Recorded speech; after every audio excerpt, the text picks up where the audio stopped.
రాష్ట్రంలో కాంగ్రెస్ ప్రభుత్వం పాఠశాల విద్యను తీవ్ర నిర్లక్ష్యం చేస్తోందని బీఆర్ఎస్ వర్కింగ్ ప్రెసిడెంట్ కేటీఆర్ అన్నారు.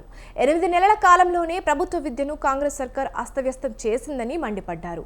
పేద మధ్యతరగతి విద్యార్థులను చదువుకు దూరం చేస్తోందని ఆవేదన వ్యక్తం చేశారు.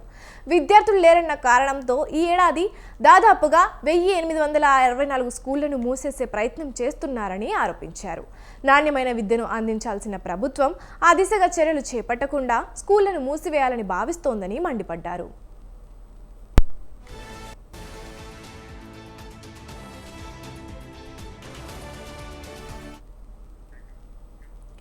2024లో ప్రభుత్వ పాఠశాలల్లో ప్రవేశాల సంఖ్య అంతకుముందు ఏడాదితో పోల్చుకుంటే దాదాపు 2.4 లక్షలు తగ్గింది. ఇది రాష్ట్ర విద్యారంగానికి ప్రమాద సంకేతమని ఆందోళన వ్యక్తం చేశారు.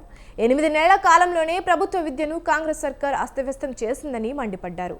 అసలు ప్రభుత్వ స్కూళ్లలో విద్యార్థుల సంఖ్య ఎందుకు తగ్గుతుందో గుర్తించి ఆ సమస్యను పరిష్కరించాల్సిన ప్రభుత్వం నిద్రావస్థలో ఉండటంతోనే ఈ దుస్థితి దాపురించిందన్నారు.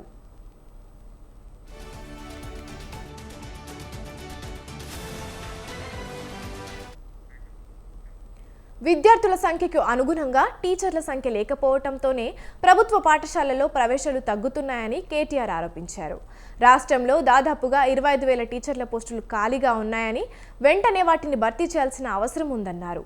సమస్యలను పరిష్కరించాల్సిన ప్రభుత్వమే సమస్యలను సృష్టిస్తోందని మండిపడ్డారు.